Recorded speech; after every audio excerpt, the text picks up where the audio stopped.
በርዳሳ ሌሊሳ ዋናተኛ ስለሆነ እሱ ሊዘል ይችላል ተብሎ ከ45ቱ ሰዎች ለኔ ቅድማ ተሰጠ።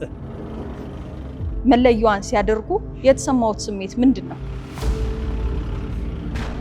ወታደር በመሆኔ ያገኘሁት ይበዛል። ፈንጂን የፈነዳ እሱ መንገዱን ከፍተው ይሞታል። ሰራዊቱ በዛ ገብቶ ነው ድል የሚያደርገው። ለመጀመሪያ ጊዜ ውጊያ የተሳተፉት የት ነው? ጦሩ ሲመታል እኔም ተመታው። ተስፋ ቆረጥኩ።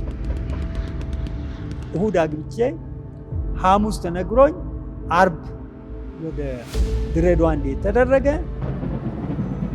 በሶ አለ በኮዳ ውስጥ አንድ ኮዳት በሶ ሰጠኝ። ወጣቱን ለሀገሩ ኢትዮጵያ ምርጫ የላትም።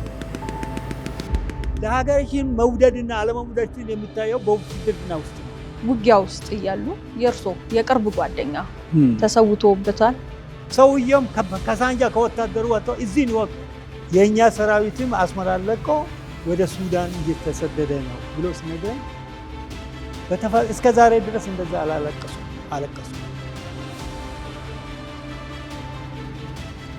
ስለሰጡን አገልግሎት ኢትዮጵያ ታመሰግኖታለች።